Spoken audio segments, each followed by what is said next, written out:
Assalamualaikum. Kami daripada kumpulan 13 akan membincangkan tajuk langkah membantu golongan B40 dalam menepani impak COVID-19. Kini dunia digemparkan dengan berlakunya penyebaran wabak COVID-19 dalam skala yang sangat besar berpunca daripada penyebaran virus di Wuhan, China. Negara kita juga tidak terkecuali daripada terkena wabak ini. Penyebaran wabak COVID-19 ini telah memberi impak yang sangat besar kepada pembangunan ekonomi negara kerana terdapat ramai rakyat Malaysia yang bekerja hilang pekerjaan kerana berlakunya kemelesetan ekonomi.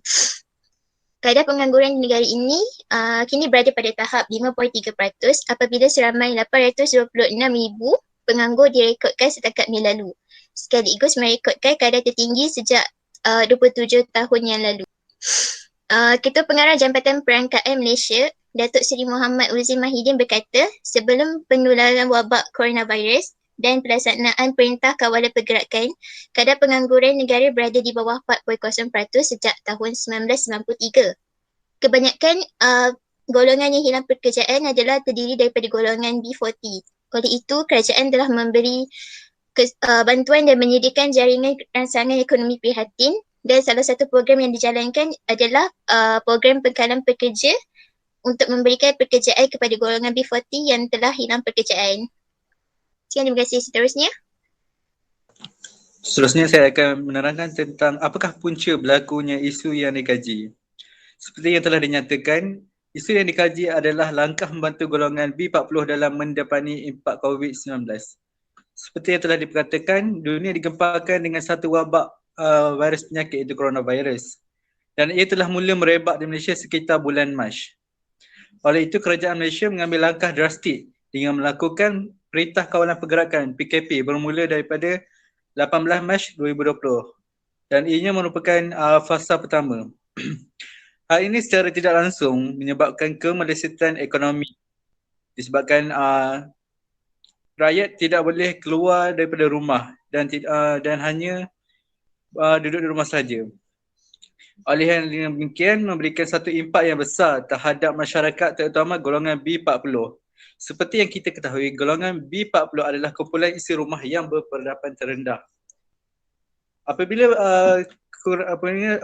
ekonomi semakin merundum, ia akan memberikan kesan yang sangat besar terhadap golongan B40 kerana mereka akan susah untuk mencari sumber pendapatan.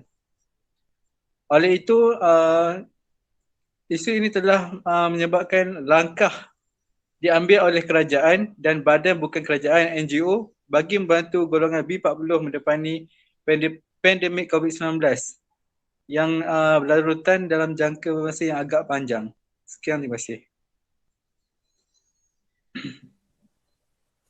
Okey, bagi penyelesaian dan juga langkah yang perlu diambil oleh kerajaan bagi memastikan golongan B40 ini mempunyai ekonomi ataupun kewangan yang kukuh.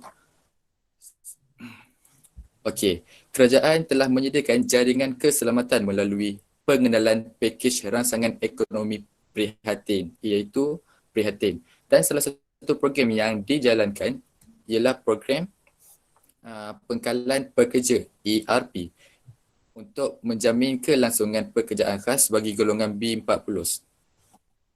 Kedua-dua pakej dan program ini telah dirangka oleh Jambatan Perangkaan Malaysia yang telah diumumkan oleh Perdana Menteri kita sendiri iaitu Tan Sri Datuk Haji Muhyiddin bin Haji Muhammad Yassin pada 23 Mac 2020 yang lalu.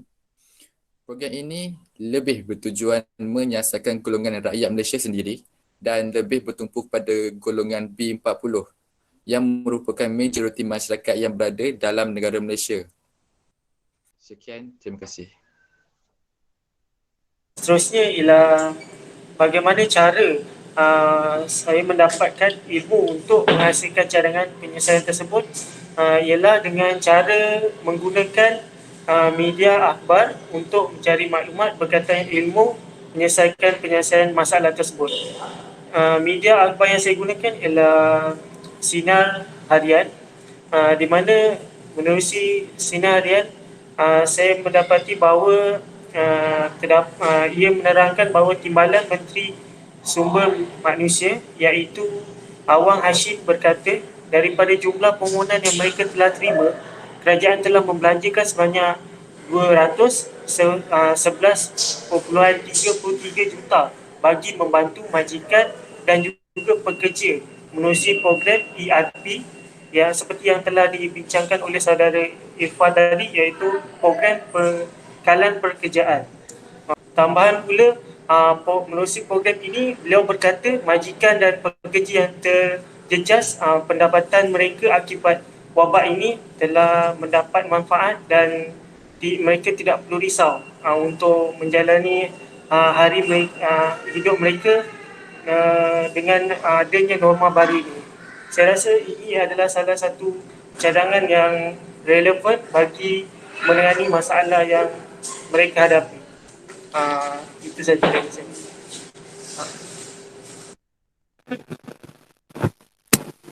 Okey, seterusnya, sumber dan kaedah pemulihan ilmu.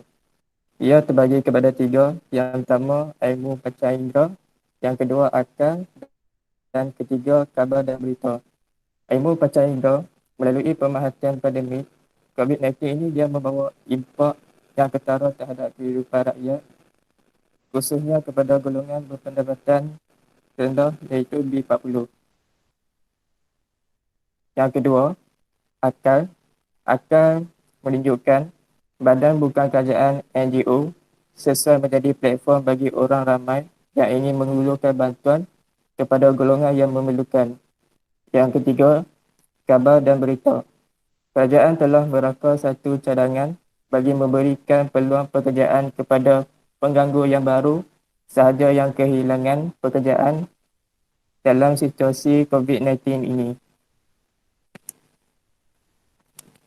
Dan